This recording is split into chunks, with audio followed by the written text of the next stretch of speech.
Alright, shalom, shalom. First and foremost, all higher praise, honor, and glory to Yahweh, Hashem, Hashem, Rakah, Kodash. And the honors to the elders, sing honors to the apostles. Now, without any further ado, just gonna get into this lesson.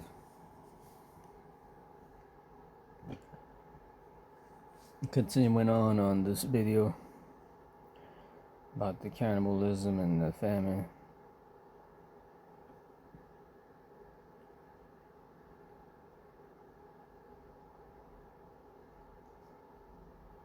So I just have to find the video here.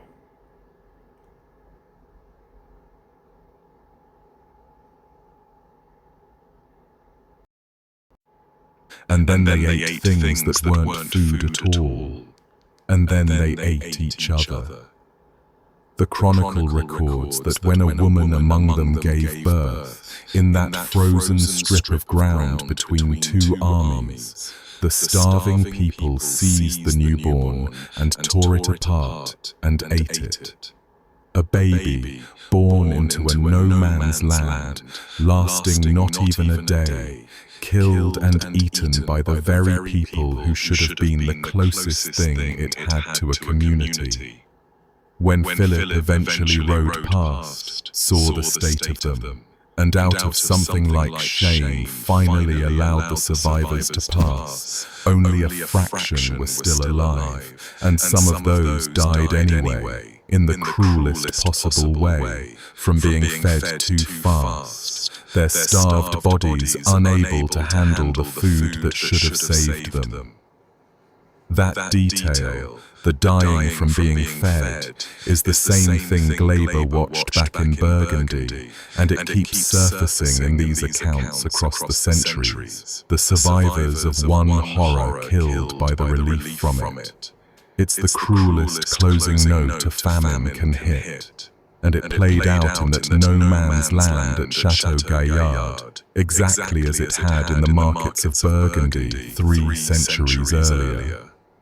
You hold on through the unholdable, you finally get bread, and the bread is what kills you.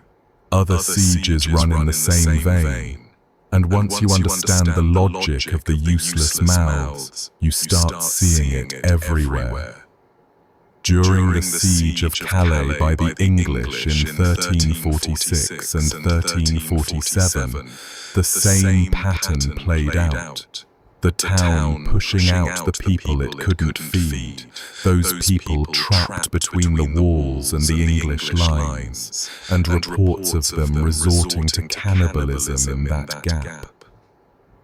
And during Henry V's siege of Rouen in 1418 into 1419, one of the grimmest of the lot, the largest and richest city in Normandy, ate its way slowly down through everything it had. First the stored food, then the horses, which for a city full of wealthy merchants and their fine animals was already a humiliation. Then the cats and the dogs, sold openly in the markets at prices that climbed by the day.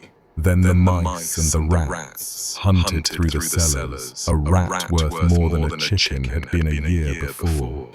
And when even the vermin ran out, the city's leadership made the same terrible decision every besieged commander made, and forced thousands of the poor, the people who couldn't pay and couldn't fight and couldn't be fed, out through the gates and into the dry defensive ditch that ringed the city walls. Some estimates put the number driven into that ditch at 12,000. Henry would not let them through his lines, for exactly the same cold reason Philip wouldn't at Chateau Gaillard. The town would not take them back, for exactly the same reason. So they lived and died in that ditch, between the wall and the English camp, through the whole of a winter, for months, with the people of Rouen looking down at them from the walls, and the English soldiers looking in at them from the other side, and neither side doing a thing. An English soldier poet named John Page, who was there with Henry's army and watched it happen, wrote about it afterward, and his account is one of the most haunting things to come out of the entire war. He describes children sucking at the breasts of mothers who were already dead. He describes infants lying in the freezing mud with nobody left alive to lift them. He describes young women selling themselves to the soldiers for a single piece of bread.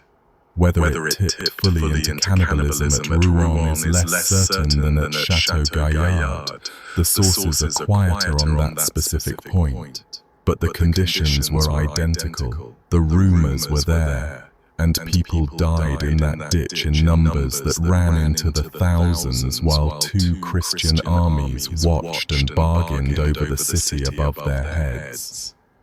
What gets me about the siege cases is the cold administrative logic underneath the horror. Nobody in those stories is a raving monster. The garrison commander pushing out the useless mouths is doing arithmetic. So many mouths, so much food, so many days, and the math says some people have to go so the rest can hold the wall. The besieging king refusing them passage is also doing arithmetic, because if he lets the useless mouths through, the garrison's food lasts longer and the siege lasts longer and more of his own men die. Both sides are being perfectly rational, and the result of two rational decisions is a strip of frozen ground where the starving eat a newborn child. The cannibalism isn't the breakdown of the system. It's the system working exactly as designed.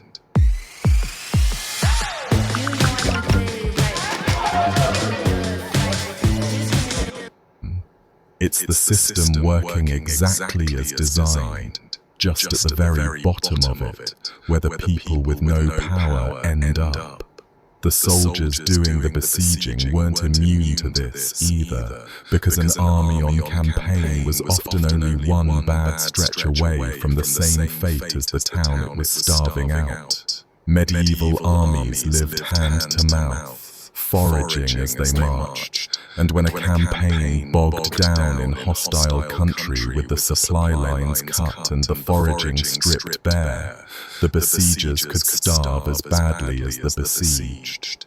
The Crusaders learned that lesson at Antioch before they ever reached Ma'ara, surrounding a city while themselves slowly starving, eating their horses and their pack animals, and then, the sources hint, worse. The line between the army outside the walls and the desperate people inside them was thinner than it looked. Hunger doesn't check which side of the wall you're on. It just keeps tightening until somebody, somewhere does the unthinkable, and the chroniclers stand a little way off and write down what they saw with hands that were probably none too steady themselves. Let me shift gears now. Okay.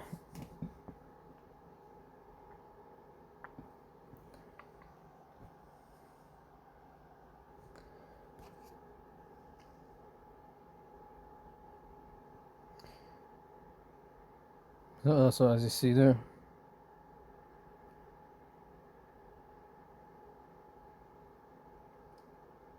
hopefully you heard some of that,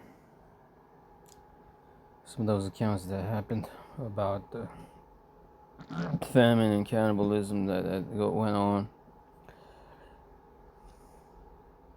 Second Edges 15.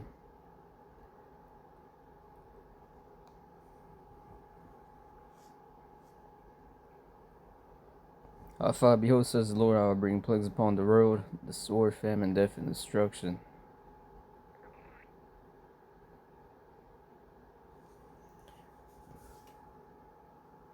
Behold, says the Lord, I will bring plagues upon the road.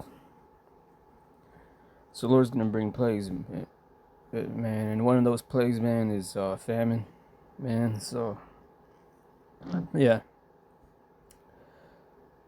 Yeah, 6:6, where wickedness have exceedingly polluted the whole earth. and their hurtful works are fulfilled.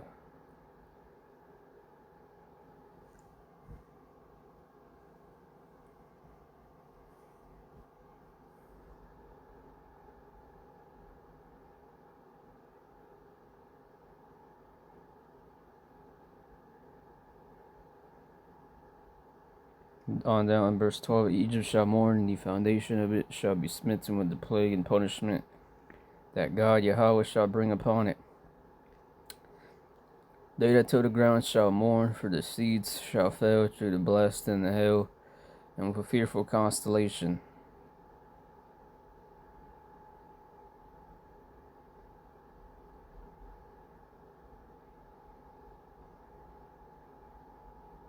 So there you go.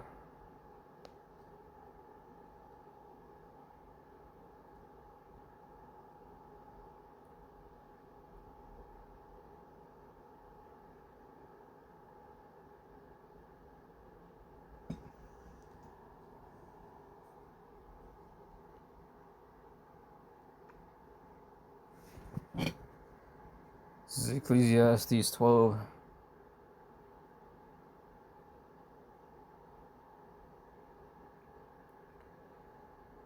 Verse 1, remember now thy Creator in the days of thy youth, while the evil days come not, nor the years draw nigh when thou shalt say, I have no pleasure in them.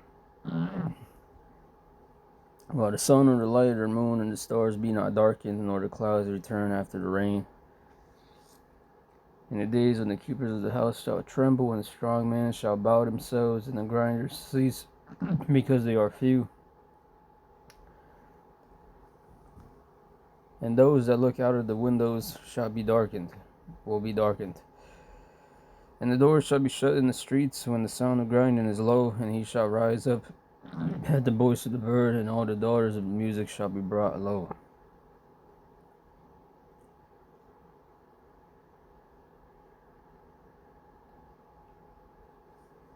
And also when they shall be afraid of that which is high, and fears shall be in the way, and the almond tree shall flourish, and the grasshopper shall be a burden, and desire shall fail, because man goeth to his long home, and mourners go about the streets. Yeah, so the famine's gonna hit America one day, or soon, I guess, and it says right there, man goeth to his long home. A lot of death is gonna happen through that, and mourners going about the streets. Homelessness is gonna rise. 6, or ever the silver cord be loosed, or the golden bowl be broken, or the pitcher be broken at the fountain, or the wheel broken at the cistern. And that's the silver, gold.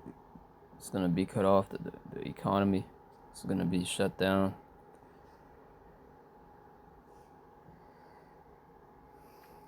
And so we're going into cannibalism, speaking on that. And there's going to be jakes that's going to commit cannibalism when the situation of supply of food is in short supply. Deuteronomy 28 verse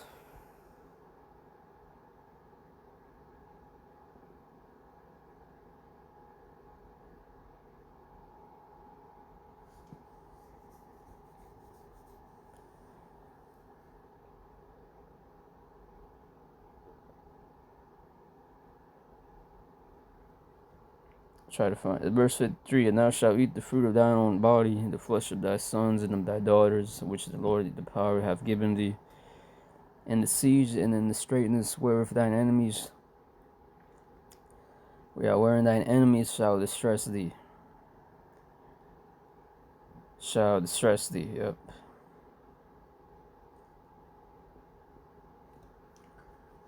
Because this is what these devils want. This is what they're gonna bring. Never trust thine enemy. They plan on crashing down this economy.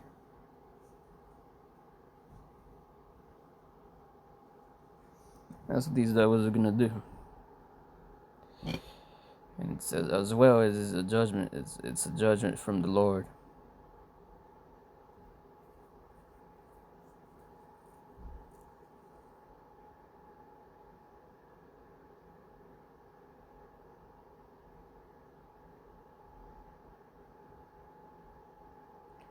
That's also what it is. So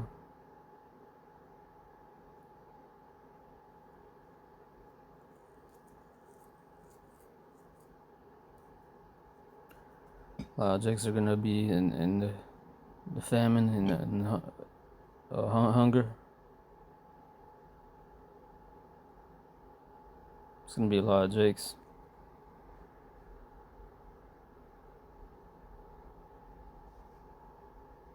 And that's how we're gonna come into.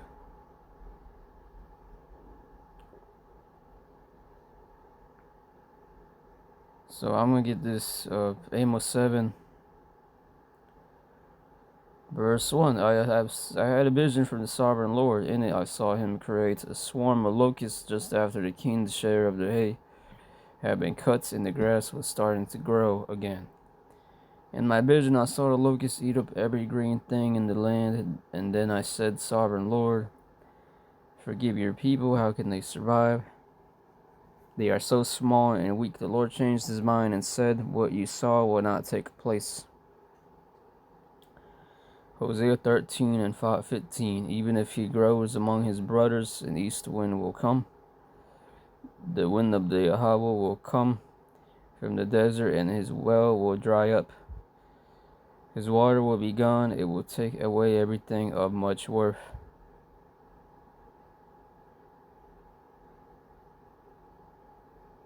His well will dry up. That's going into a drought.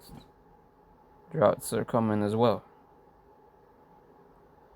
Isaiah 3, listen to this. I will show you what the Lord, the Almighty Lord, will do. He will remove from Jerusalem and Judah everything that people trust to help them. He will take away their food and their water.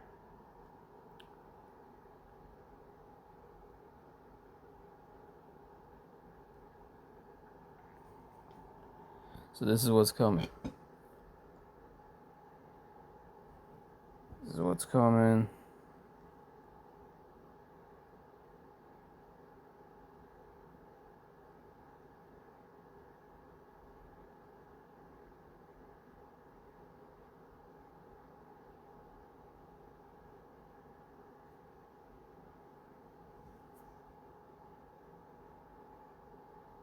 Play more of this. This isn't about produce. It's about what you produce with it. With shipped, no order is ordinary. K-12 makes going back to school easy. We deliver an education that takes your child beyond. Shift gears now, because the next kind of cannibalism is completely different in tone, and in some ways it's the most unsettling of all, precisely because it wasn't desperate. Nobody was starving. Nobody was trapped in a frozen ditch or a fallen city. The people we're about to meet had full pantries and good standing and respectable lives, and they ate human flesh anyway, on purpose, year after year. It was prescribed by doctors, paid for by the wealthy, stocked in shops and practiced by kings, and almost nobody involved thought of it as cannibalism at all. They thought of it as medicine. Welcome to corpse medicine.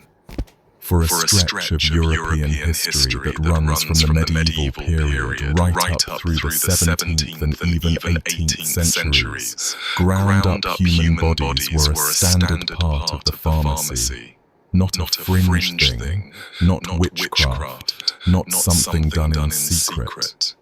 You could walk into an apothecary's shop, the medieval and early modern version of a pharmacy, and buy human remains prepared as medicine, recommended by respected physicians, taken by respectable people. The bodies of the dead were a raw material, like any herb or mineral, and they were prescribed for a long list of ailments by men who considered themselves the cutting edge of science. The most famous of these substances was something called mummia. The word comes from mummy, and that's exactly what it originally was, powdered Egyptian mummy. The story of how it got into European medicine is a little absurd, honestly. It seems to have started with a mistranslation and a mix-up. There was a substance called bitumen, a kind of natural tar or asphalt that Arabic physicians valued as a medicine, and the word for it got tangled up with the dark, resinous material found inside embalmed Egyptian bodies, because the embalming substances looked similar. Somewhere in the translation of Arabic medical texts into Latin, the medicine that was supposed to be mineral tar became, instead, the actual flesh and wrappings of mummified human beings. A pharmacy error, basically, that turned into a 1,000-year industry. From around the 12th century onward, European doctors were prescribing powdered mummy for internal bleeding, for bruising, for coughs, for epilepsy, for poison, for an enormous grab bag of complaints. You ground up a piece of an embalmed human being who'd died thousands of years earlier on the banks of the Nile, mixed the powder into a drink, and swallowed it as a cure.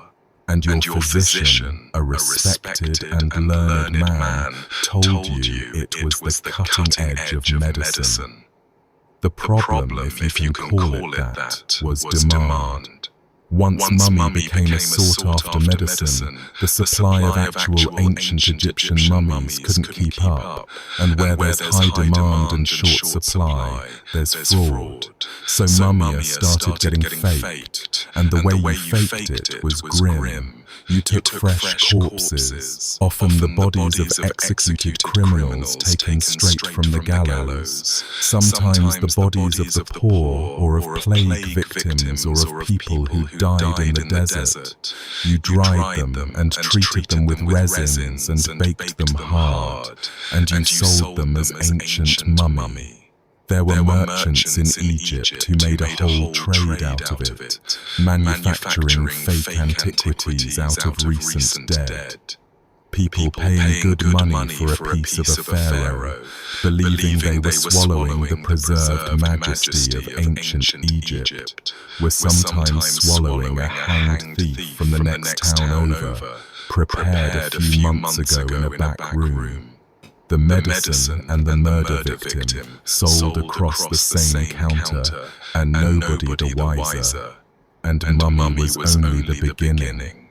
Human fat, rendered down from bodies the way you'd render lard from a pig, was a prized ingredient, especially in the German-speaking lands, where it had its own name and its own market. Doctors prescribed it for wounds, soaked into bandages and laid against the injury. They rubbed it into the skin for aches and for conditions like gout and rheumatism, the idea being that the fat carried healing virtue down into the flesh. Soldiers and field surgeons valued it for treating battle wounds, and the main suppliers of human fat were executioners, the men who carried out the death sentences, because they had the bodies, and they had the right, often, to whatever the law let them keep of the people they killed. This gave the executioner a strange double role in the towns where he worked. He was the man who killed you, the figure everyone feared and nobody wanted to be seen with. And he was also, in a sense, the man whose byproducts might one day heal you, your neighbor, your child. In parts of Germany, the executioner was regarded as something close to a folk healer, a man with almost magical knowledge of the body precisely because he handled so many of them, who broke and opened and dismantled human beings for a living and therefore, people reasoned, must understand how they worked. He sold not just fat, but skin and bone, and the rendered grease that came off the bodies, and people bought it. A man so polluted by his trade that he had to live apart, drink in his own corner of the tavern, and sometimes marry only into other executioner families because no one else would have him, was at the same time running a thriving side business in human remedies out the back door, selling the fat of the men he'd hanged that morning to the respectable folk who wouldn't meet his eye in the street. Then there was blood. Lock in with a buy one, get one, create your own pizza from Papa John's. And the blood is maybe the hardest part to sit with, because of where it came from and how public it was. The blood of the freshly executed was thought to cure epilepsy, the falling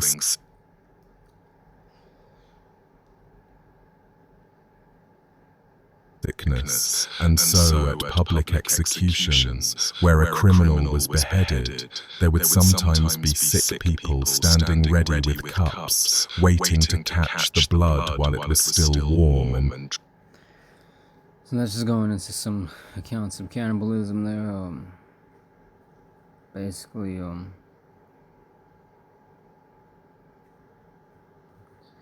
just to give you an idea of that.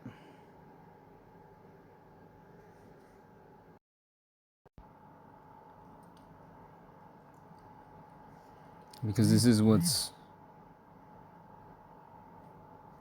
Yeah, because this is what's coming.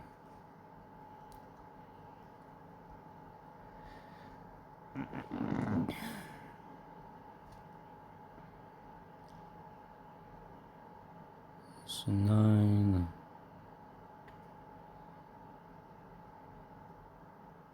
This is Revelation 6 and verse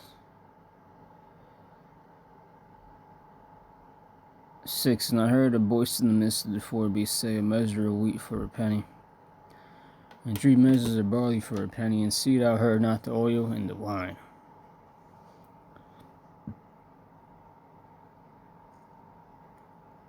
Con.